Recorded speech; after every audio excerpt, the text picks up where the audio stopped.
So now here we are. Now we talking about after the chills that we got from episode 1, we bring in episode 2, fire, heat. Oh my goodness. This episode brought me so much joy after the first 15 minutes that I was just like, yo, I needs to watch this 2 times, 3 times, 4 times, however many times it take. Because in the original Game of Thrones series, there were a lot of things that I didn't catch on my first watch that I did not deem important, that now on this show that ended up being mainly important to the main story in Game of Thrones. But now with this show, I'm locked in trying to look at every single detail because it's important. All of it's important. Episode 1, Lord Corlys was talking about Lord Corlys, which I didn't understand his position of Master Driftmark. I didn't know what that meant. So later in the show, later in this episode, I put a little Driftmark equals ships. So is it the Lord of Ships or the Master of Ships or his name is the Sea Snake? The correlation is there, but I get it. Like, you the commander of the fleet. You the one that just in charge of all this on the water. So I get it. Okay, cool. But a lot of that stuff in episode 1 where I was just like, man, we need to pay attention to. Episode 2, they mention it again. This time they're talking about the Triarchy. This time Corlys is coming late because he's mentioning what's going on in the Stepstones yet again. And he's even more urgent about it. Like, yo, I tried to tell you motherfuckers last week. Yo, shit getting bad over there, bro. Like, we need to do something about it. And whole time they looking at him like, yo, calm down. You're going to be compensated. We're going to pay you. We're going to pay the families of the people you lost. We get it, but chill the fuck out. And whole time, while this is all happening, the newly named heir is still the cupbearer, which I thought was cool that they left her where she was. Like, you still going to do what you supposed to do. You're still the king's cupbearer. I mean, you might be the heir, but you ain't got no time for that. This ain't the place for that. Your time will be when your time is. So you gonna still bear these cups, pour this wine. You feel me? But she overstepped. Once Lord Corlys came in, she was like listening. Now she's like, yo, I'm the heir. I'm the next in line. So I need to be prepared here to make suggestions. And she overstepped, but I get why she did it, because it's like, yo, this is going to be my kingdom soon, and this is what I would do. We got dragon riders. You talking about ships and people and all kinds of fortifications and all this. We have dragon riders, Father, your highness, your grace. We got dragon riders, yo. We could do something. We could step up and put the motherfucker straight right now. She ready to get busy. But whole time, she overstepped. Because you still the king's cupbearer. You still the king's daughter. You're still just the princess. And you hold no actual seat at court. So she overstepped a little bit. But, you know, it is what it is when it comes to, you know, hey, I'm about to be the queen, so I got something to say. That's not how that works. Now, I said it in episode 1 that it was some nut shit that Mr. Otto, Hand of the King, sent his daughter to go sit with the king. And I'm like, that's some nut shit. I'm like, yo, here I go, episode 2. They show some more interactions with them two, the king and Alicent. And I'm like, yo, if the king bangs her, if he don't bang her after the funeral, he definitely gonna bang her soon. Now, this was me writing this down in the first 10 minutes of the show, the episode, right? Little did I know. But what we did see is, since episode 1, it's been 6 months. And that's a lot. That's a big key factor in how time works in the world of Game of Thrones, because in the original Game of Thrones series, time passed a lot. A long time passed over time, because you got to figure, from just an example, from Winterfell to King's Landing was a month-long journey. They said that. So you already know time is passing differently in Game of Thrones world. 6 months has already passed. So we're about to see the evolution of certain families and houses and the destruction of some houses, I think, a lot faster than we think we're going to see it. And I'm okay with that. I'm okay with that because I look at some characters and a lot of people favor each other. A lot of people favor each other in the show so far as parallels. But when you look at Alicent, everything about Alicent Hightower says to me, Catelyn Tully Stark. Everything about her hairstyle, her hair color, the structure of her face, everything about her says to me, Catelyn Stark. Now, to me, I'm like, I hope she got a little more sense than Catelyn Stark. Well, Catelyn Stark, she was about her business. She just didn't know how to control her kids. That's another thing. But I think, well, shit, if the show unfolds the way I think it's going to, Alicent ain't gonna be able to control her kids neither. So that's another thing. But yeah. Now, I didn't write it down, but what I have here in bold is the meeting of the princesses. So, leading up to the meeting of the princesses, Princess Rhaenys, which is the older or the cousin of the current king, and Princess Rhaenyra, they're talking to each other. Where they are, I still haven't figured that out, but I really want to say there's King's Landing in the garden somewhere. But while the king is walking with a 12-year-old child, who Lord Corlys and Princess Rhaenys offered up to the king. Now I'm like, I get it. You know, arranged marriages has always been a thing. In this time period, arranged marriages and young marriages and young childbirths are a thing, because as soon as you get your womanly, you know what I mean, you able to have kids. You able to have sex, you able to have kids. It's go time. Which is why in the original Game of Thrones, it was such a big secret or she wanted to keep it such a big secret when Sansa got her little womanly thing. She first started getting her cycle the first time. And that's, you know, it's kind of a fucked up thing, but to have a 12-year-old fully on board because her father said to say certain things and her mother says, I ain't gotta fuck you till I'm 14. That's what my mama said. I think that's bullshit, but at the same time, it's like, this is the time period we live in. The time period we're viewing, I think it's fucked up. But here we go, you know, this is 2022. A lot of things are fucked up. But this particular time period, it's acceptable. The king don't fuck with it though.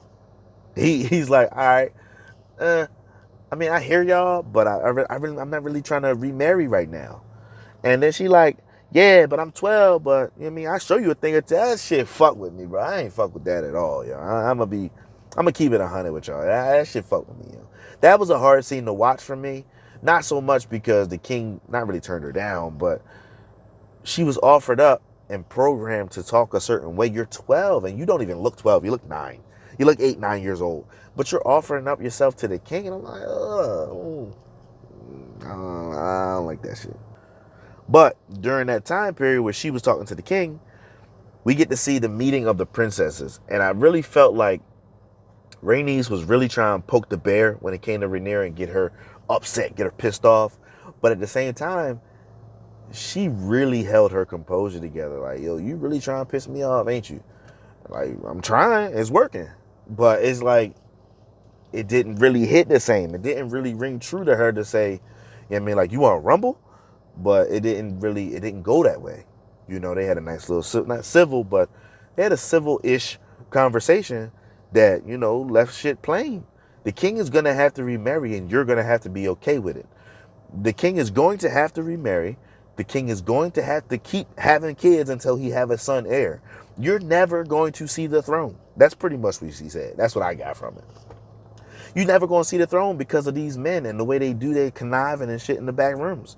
When they kick you out, they be talking that talk, bro. You're not going to see that throne ever. They're never going to let a woman seat that throne ever. You know, and the point to that with them, with the princesses, I really felt that was a powerful conversation that needed to be said, that needed to happen, because I really feel like it's going to evolve into something as far as the conniving and the backdoor underhanded shit that's about to happen, that usually happens in Game of Thrones, that it's about to happen, and it's going to happen sooner than later, and Rhaenyra better be prepared for it. So you better be prepared, because whether it's my daughter or somebody else, and that was a little bit of foreshadowing, whether it's my daughter or somebody else, he's going to remarry and he's going to have a son, and that son is going to be the heir. You're never going to see the throne. And I really felt like that was important. Fast forward to people rushing in, and at this time the king's trying to figure out, you know, what should I do? Should I marry this little 12-year-old girl, or what should I do? This one guy, he's sitting there telling you, I really think you should. At this point, it unites the old Valyrian houses, the strongest of the two left. It reunites them, and there's some strong blood there, and it's some good things that have come of that. And if you don't do it, well, no, some good things it's good to have Lord Corlys, somebody like him, by your side, because he control the ships. And the king like, yo, ain't no way he gonna sit there and withhold the ships if we ever go to war. You never know. You never know. You feel me? But that's when the dude was advising him X, Y, and Z was happening. Fast forward a couple seconds later, dude's busting in like, Your Highness, we got a thief in our midst. Somebody that broke in, stole some dragon eggs, and dipped the fuck off. And I know who it was. Now, they speaking Old Valyrian Targaryen tongue, right? Old Valyrian tongue. But they say it, and they like, yo, I know who it was. Ain't nobody stop him, because it was Prince Daemon. He the motherfucking culprit. He the one that took the shit and dipped off. And then Prince Daemon takes it upon himself to go to Dragonstone and put himself on the throne with his whore. All right, Tyrion, we see how that ended. So it's like, what? You on some nut shit. And then kind of find out he took the egg that Rhaenyra was going to put in Balon's cradle when he was born, because that was going to be his egg. That was going to be his dragon when he came of age. And I'm like, yo, he took that on purpose, y'all. And that's what I wrote down on He took that shit on purpose, y'all. He took it because he like, yeah, my son should be entitled to the same shit. But whole time, he was on some nut shit, because he took her, took the dragon egg, took the dragon, took the whore to Dragonstone, didn't tell her the plan. He motherfucker did not tell her the plan at all. That, yo, I'm going to tell him X, Y, and Z, and we going to be out. He ain't tell her shit. She wasn't there for all that. She just there for him. But this motherfucker playing games. And here we go with Sir Otto Hightower, Hand of the King. Yo, I'm about to roll out. We about to go get Daemon. We about to go get this egg back. Allison, why don't you go ahead and cozy up next to the king while I'm gone? Oh, you motherfucker. You motherfucker. Okay. He like, yo, I'm about to roll out. Baby girl, go handle that. Wear something nice. Put your hair up in a bun. You know what I mean? So he weaseling his way to royalty. He weaseling his way to the seat. And that's why I said before, like, episode 1, he's slow, he's calculating, but he's very emotionless. And he got shit up his sleeve.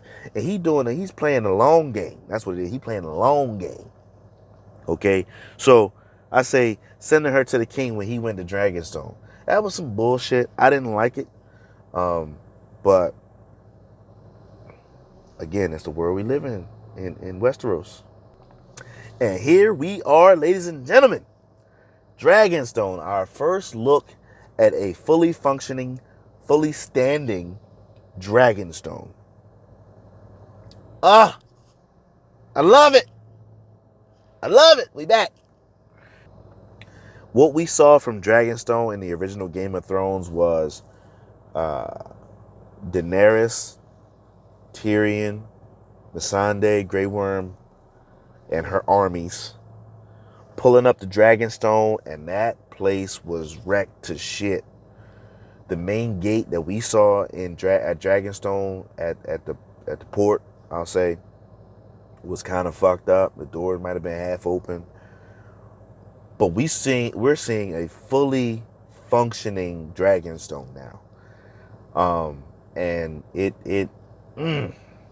damn, it looked good. It looked good with all the clouds and everything. The main gate, the long ass walkway up to the castle. Oh, I'm so excited to see this part of Dragonstone. A fully functioning Dragonstone. We get there, we get the Dragonstone, and they meet on the boardwalk or the walkway halfway through, 50% up the hill, and they get to talking. And Daemon tried to act like he knew the nigga, he knew the dude, but didn't know him. Like, yo, you Sir Crispy, ain't you? It's Criston. And I would figure that the prince would remember my name since he was on his back the whole time at the tournament. I love that part, yo. I love that part because I can see it clearly ruffled the feathers of Daemon. Just slightly, but it was clear to me that he ruffled his feathers. He was like, yo, I figured the prince would know my name since I spent time putting him on his back at the tournament. Sir Criston Cole. And then they showed a shot of the main bull that be guarding the princess and the king. And he just put his head down. Like, yeah, bitch, I can talk shit with the rest of them, with the best of them, you feel me? So, they talk or whatever. And, Otto going back and forth with Daemon. And he like, yo, you not doing nothing right by anybody's standards, yo. You can have your head taken off pretty much. Or you to disrespect what we doing here right now by taking the egg and all this, and you not giving us the egg back right now is a full-on declaration of war against your king. Is that what the fuck you want? Because I don't think that's what you want, my G. That's what Otto said in so many words, right? But he said something that triggered him to pull out his sword, and Otto did not look with the shits, bro. He was not ready to rumble, bro. He's standing to the side like, I mean, what I said was true, but if you could just chill the fuck out. I ain't here for all that. I'm just here for the egg. I'm here to take it. He's doing all that, and he's like, put the fucking steel away. Sheathe your fucking steel. Hey, my man, listen, you wasn't ready to fight. That's why you tell them to put their swords up. Everybody would have died on that motherfucking bridge, bro. Everybody. You had the gold cloaks, man. They like, the FBI, CIA, and all them rolled into one for them. They above the government. These some warriors, bro. And you gonna take your little lords or the whoever ain't seen no battle. No, my G. You was not ready for that battle, yo. You just sit that ass down. You go head on and let's talk about it. Let's talk it out. And why they talking? Soon as he pulled his sword out, soon as Daemon pulled his sword out and we see Caraxes come over to Jon, that shit was epic. That shit was an epic entrance. Because he come over, yeah, right? But Rhaenyra's entrance? Come on, man. Come on. That shit had me so excited. The way them clouds parted and she, what? That shit was fucking epic to me, yo. And I'm sitting there yelling at the damn TV like, let's go. That shit was fucking dope. Because we've never seen, we've seen dragons. We've seen Daenerys and her three. But we're seeing them now with different riders, different attitudes, different demeanors. And these dragons are connected to these riders. You feel me? So it's like, to see her pull up like that, first of all, she wasn't even supposed to go. She wasn't supposed to go. But she pulled up and made an entrance and landed. And they like, yo, queen, princess, you might as well go ahead and get back to safety. Criston, go ahead and get her to safety. You might mind yourself to don't anger my dragon, because Syrax, he very protective of me. Damn! In other words, get the fuck out of the way. Let me handle this. You put your hand on me, and Syrax gonna kill all y'all. And that's not what we want. That's not why we here. And like I said, fast forward, motherfucking Daemon was capping. He was full lying. Like, yo, I'm gonna marry her tomorrow. She pregnant with my baby already. And she like, yo, I ain't here for all that, yo. You told him I was pregnant? You told him we supposed to get married? I ain't here for that. Well, I ain't here for that, yo. I just was trying to get away from being a whore, a slave, being scared of being sold again. But here you go, put me in some bullshit with your family. I ain't come in for all that. That's what she said. That's what I heard her say. I mean, that's what I heard her say. But out of all of that, Rhaenyra gets the egg tossed back because Daemon was lying. You know what I mean? And it seemed like based off episode 1 and episode 2, we already know. I know the lineage. I know the timeline. I know what's about to happen. But the underlining thing is that he gonna do whatever this little princess say because he got a thing for it, with some more gross shit. But whatever. We know that incest is a thing in first of all in the Targaryen bloodline. That's how they kept the shit pure. But whatever. That's why he tossed her back the egg and she's smirking and shit. I'm like, yo, cut that shit out, yo. You wasn't even supposed to be here, yo. Let the men handle it. She get back to Dragonstone. The king like, yo, you wasn't even supposed to go. Yeah, but had I not gone, you think Otto would have been able to get the egg back without bloodshed? Fuck no. The king chuckled like, yeah, you right. He'd have got fucked up. True that. You remind me of your mama. I forget how much y'all was alike. Good times. And he finally has a heart-to-heart with her that didn't go well early in the episode when they were having dinner. But with this part, when they sitting down and they talking, she like, yo, I get it. You're the king. Your loyalty is to the, first and foremost to the realm. I know you have to remarry. It's okay. But at this point, Rhaenyra thinking, you gonna have to marry that little 12-year-old girl. So it's cool. I'm going to become of age before she's of age to have a kid. It's cool, Pops. Handle that. No shot. The biggest curveball of the episode, other than her entrance at Dragonstone, was him choosing Alicent over Rhaenys daughter. I don't remember her name. Lena. Oh, man. Listen, that shit was the curveball of curveballs because when he's like, yo, I decided to remarry. Lord Corlys sitting up all proper like, yeah, here we go. This it right here. This my time to shine. This it. We about to get up. We about to be up. No shot, bro. Then he announced he gonna be marrying Alicent. Alicent like, hold the fuck up. She looking at Rhaenyra. Rhaenyra looking at her and looking at the king like, oh, you motherfuckers, right? And the whole time, what I put Otto look at Corlys. Oh my goodness. That was some of the saltiest shit. He was petty for that. Now I told y'all, my bad.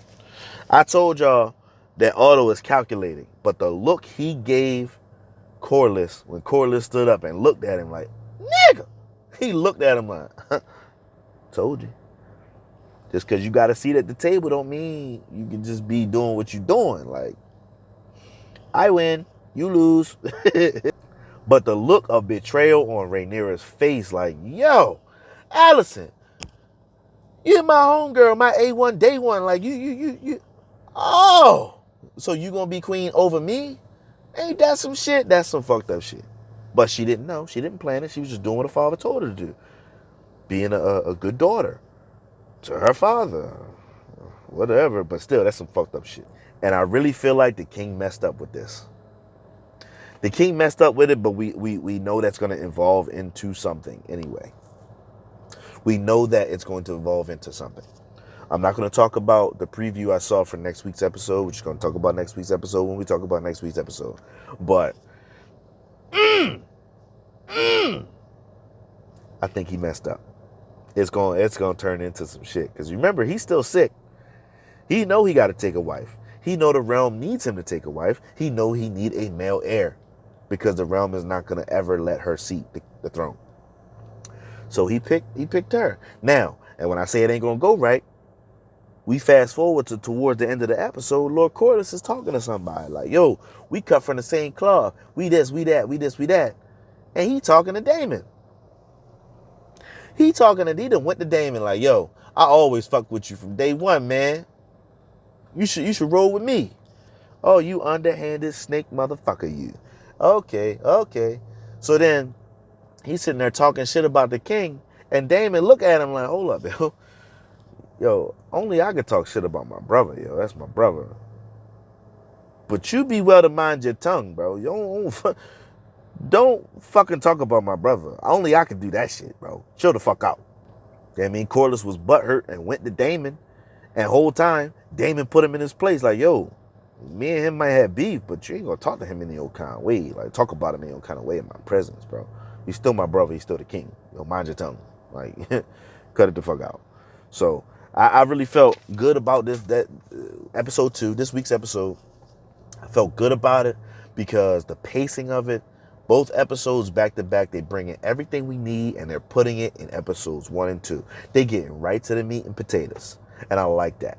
I like that about shows when they get right to the meat and potatoes, because if you've seen anything else I posted, that dragging shit along, I don't like that.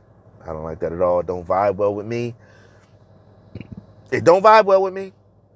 But, you know, I like the way the series is going so far, episode 1 and 2 in the books. So just for me, Tiny Reactions on Game of Thrones House of the Dragon is in the books. I feel good about it. Can't wait till episode 3. I really feel like if I can handle what I need to handle in the studio, we're going to be back live in the studio next week for episode 3. And I won't be in the mobile studio, in the mobile lab. But yeah, until next time, listen, this is Tiny Tim. We're going to be talking about Game of Thrones and a bunch of other things. So make sure you turn on your bell for notifications. Hit like, comment down below, join the conversation. I want to talk about it. I really want to continue to talk about it. I'm going to go in the house right now and watch the episode again. I'm going to have to. I have to watch some more of the episode. Yeah, just make sure you turn on all notifications. Go ahead and follow me on Instagram, TikTok, Facebook, here on YouTube, Twitter, Tiny Tim Gaming 3, except on Facebook and here on YouTube, it's just Tiny Tim Gaming. If you don't see the logo, then that is not me. Okay? Go ahead and check it out. I do also post some video game clips from time to time. But go ahead and check out Tiny Reactions. We're going to be talking about Walking Dead, She-Hulk, and Game of Thrones. Some other things in the works, but again, you got to turn on your notifications to make sure you're following, to make sure you're all caught up. So until next time, it's Tiny Tim out.